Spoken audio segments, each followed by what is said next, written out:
Bueno, vamos a invitar a los compañeros Luis Palmeiro y Mariela Olivari, que van a presentar una ponencia. La compañera Mariela Olivari es abogada laboralista, especialista en Derecho Social por la Universidad de La Plata, experta en normas internacionales del trabajo del Centro Internacional de Formación de la OIT en Turín, asesora de la Federación Gráfica Bonaerense, del Sindicato de Obreros Curtidores y de la Federación de Trabajadores de la Economía Popular, FETRAES. El compañero Luis Palmeiro es abogado laboralista, docente de la Universidad de Buenos Aires y de la Universidad Nacional de Moreno, asesor de la Federación Gráfica Bonaerense, Sindicato de Obreros Curtidores y de la Federación de Trabajadores de la Economía Social, FETRAES, para empresas recuperadas por sus trabajadores. Adelante, compañeros. Bueno, muchas gracias. A ver. Ahí está. Muchísimas gracias. Sebastián nos planteó 3 desafíos hace un tiempito. El primero, presentar una ponencia. El segundo, hacerlo en 5 páginas. 6. Y el tercero, tratar de exponerlo, esas mismas posiciones, preocupaciones, en este panel. Las 2 primeras las cumplimos. No garantizamos resultado, pero las cumplimos. Esta tercera, en los tiempos, ya estoy pidiendo dispensa al coordinador y a los panelistas. Agradecidísimos por el espacio y por la oportunidad de tratar este tema con la profundidad que lo están haciendo los compañeros. Y una cosa más, que tiene que ver con el poner este debate en discusión y además con la juventud de los compañeros, que sea un tema también abordado desde allí. Las disidencias que nosotros expongamos aquí con los compañeros que disertaron, las vamos solamente a puntualizar por una cuestión de tiempos, tiempo que ya voy perdiendo, pero las vamos solamente a puntualizar y no quita el gran mérito que han tenido en el desarrollo de sus presentaciones. En 1997, en la Facultad de Derecho en la UBA, en el Salón de Actos, se realizó el 15º Congreso de Derecho del Trabajo y Seguridad Social, organizado por la Asociación de Derecho del Trabajo y la Seguridad Social, un congreso internacional con todas las pompas, con todo el perifollaje necesario, traducción simultánea, salón de actos enorme de la Facultad de Derecho, y tuvimos la oportunidad de presentar una ponencia que hablaba de la ultraactividad, que en ese tiempo estaba agarrada del cuello por el neoliberalismo de Menem, y el principio de progresividad. La verdad que al final de los 5 minutos, como ponencia no oficial que tuvimos para exponer, no hablamos de eso, pero sí los invitamos a los asistentes a que recorran 2 lugares particulares, 3. La carpa docente, que estaba instalada allí en el Congreso, pero 2 lugares paradigmáticos. En Salta, Tartagal y Mosconi había un corte de ruta de trabajadores, ex trabajadores de YPF, al igual que en Cutralcó. Eran ex trabajadores de la empresa estatal privatizada, trabajadores desocupados, pero con oficio, con vinculación directa con la actividad y la profesión que realizaban. En esa breve intervención tuve la oportunidad de que Héctor Recalde, ausente pero siempre presente, me saludara especialmente y después, como las grandes llamitas que van en el camino que uno va recorriendo, en las oscuridades de tratar estos temas, aparecen compañeros como Roberto Pompa, como Luis Raffagelli, como Luis Roa, llamitas, y la gran llama que representa Juan Carlos Fernández Madrid. Por supuesto, Moisés May.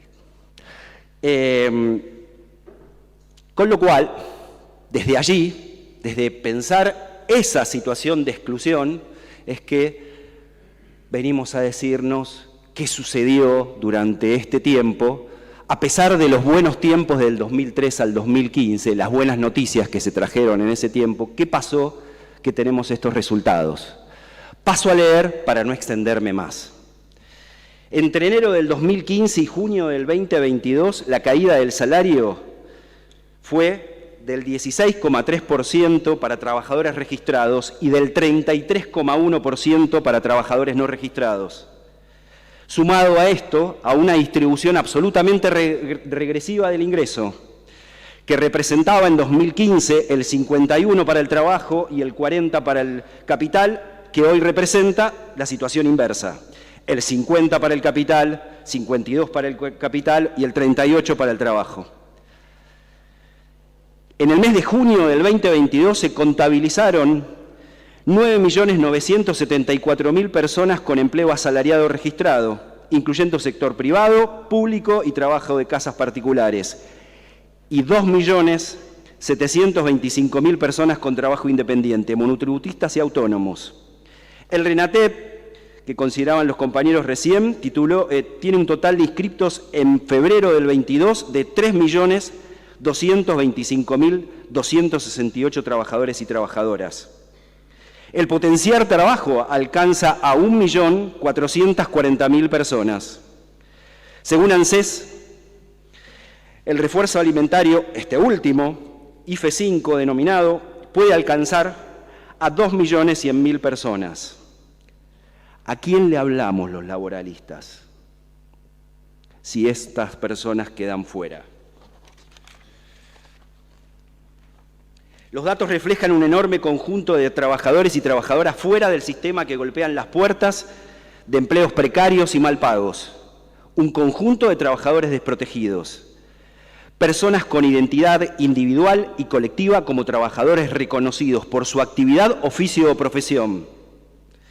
Tenemos una deuda enorme con cada compañera que se ha sostenido en los comedores y merenderos comunitarios durante el tiempo de pandemia y de crisis económica. Es necesario y urgente una normativa que contemple la situación de trabajo de esas compañeras y sobre todo mujeres. En el caso de las empresas recuperadas, ambos litigamos en el retrógrado fuero comercial, librados, solo a los buenos dictámenes de la doctora Boquín, fiscal de Cámara, y a la suerte de jueces incapaces de reconocer tan siquiera el artículo 14 bis de la Constitución. La representación de los trabajadores y trabajadoras genuina es la representación sindical.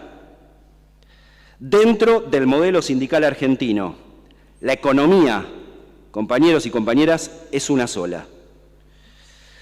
Es posible crear un sistema productivo donde trabajadores y trabajadoras gestionen sus empresas o que gestionen con particulares o con el propio Estado como método para romper las reglas impuestas por el mercado.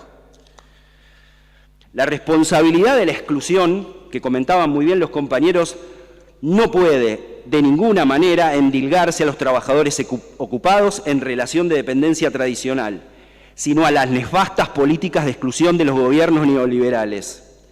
La distribución de la renta debe pasar por la discusión de mecanismos de democratización de las relaciones de trabajo, y esto incluye herramientas de participación de trabajadores y trabajadoras en la gestión de las empresas. ¿Cuáles son sus posibles instrumentos? La compañera los va a tratar de resumir.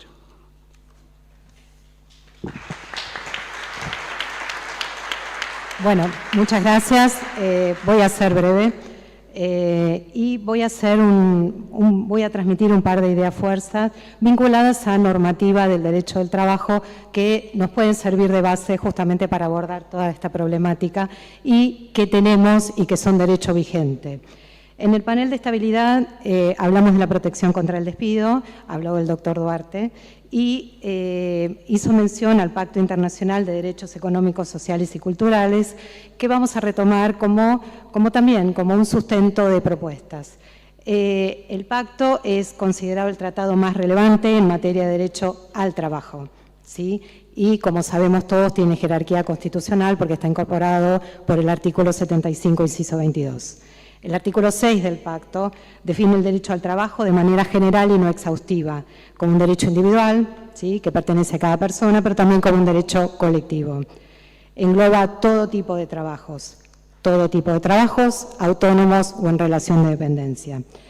Desde esta perspectiva, los Estados partes reconocen el derecho a trabajar, que comprende el derecho de toda persona a tener la oportunidad de ganarse la vida mediante un trabajo libremente escogido y aceptado, y además los Estados tomarán medidas adecuadas para garantizar este derecho. Entonces, pensamos, proponemos, debatamos. ¿Cuáles son esas medidas adecuadas? ¿De qué manera el Estado garantiza, al decir del doctor Pompa, de manera eficaz la protección del trabajo? Idea fuerza, sujeta a debate y a futuras reflexiones. Seguimos. La observación general 18, emanada del Comité de Derechos Económicos, Sociales y Culturales, que es el organismo que interpreta el pacto y que, de acuerdo a nuestra Constitución, también debe interpretarse de acuerdo a al criterio emanado del órgano que lo interpreta, establece que las víctimas, ¿sí?, de cualquier tipo de vulneración del derecho al trabajo deben tener acceso a recursos adecuados, judiciales o de otra naturaleza, y que este tipo de recurso y reparación adecuada puede componer una indemnización, restitución, compensación o garantías de no repetición. Segunda reflexión, digamos, para nuestro colectivo, para el sujeto que estamos proponiendo proteger, ¿qué es reparación adecuada? De acuerdo a nuestro criterio, una reparación adecuada es un procedimiento judicial laboral que permita restituir, mantener, conservar el derecho al trabajo. Segunda reflexión vinculada con otro organismo típico del derecho del trabajo, como es la Organización Internacional del Trabajo. Este año tuvimos la oportunidad de participar de un debate que por primera vez en la historia de la Organización Internacional de Trabajo se dio en torno a la economía social y solidaria y la contribución de este tipo de economía al trabajo decente. El debate se dio a partir de las entidades de la economía social y solidaria, pero también a partir de las protecciones y derechos de los trabajadores que cumplen tareas y que se desempeñan en este ámbito. Se estableció una definición que abarca trabajadores de cooperativas, asociaciones mutuales, fundaciones, empresas sociales y otras entidades. Las conclusiones establecieron obligaciones de los Estados vinculadas a adoptar, digamos, algunas acciones de las cuales, por razones de tiempo, vamos a compartir y citar 3. Promover y aplicar los principios y derechos fundamentales en el trabajo, los derechos humanos y las normas internacionales del trabajo en el sector y para los trabajadores de la economía social y solidaria. Adoptar un enfoque inclusivo, integrado y con perspectiva de género. Y finalmente, la que nos interesa también destacar, es la de evaluar la capacidad de la economía social y solidaria para preservar los puestos de trabajo y, en particular, en los casos de reestructuración empresarial mediante la transferencia de la propiedad a los trabajadores. Esta situación conocida por todos y que nos parece muy interesante destacar. Finalmente, y entre los problemas que se detectaron en el debate tripartito, aclaro que este debate en el cual participaron organizaciones tradicionales, sindicatos, organizaciones de empleadores y gobiernos, se detectaron, digamos, como para problemáticas a resolver para las entidades de la economía social y solidaria y sus trabajadores, ¿sí?, que existía una carencia normativa específica para este sector y para esos trabajadores, y la necesidad de que los trabajadores y las entidades de la economía social y solidaria gocen de la libertad sindical y del reconocimiento efectivo del derecho a la negociación colectiva. Y esto es a través de las organizaciones más representativas de empleadores y trabajadores. Estoy citando una resolución de la OIT debatida entre sindicatos, organizaciones de empleadores y gobiernos. Finalmente, y como cierre, pido las disculpas de caso por el tiempo y celebramos estos debates y la oportunidad de realizar estos planteos acompañados y acompañan de los compañeros que reconocemos y admiramos. Muchas gracias.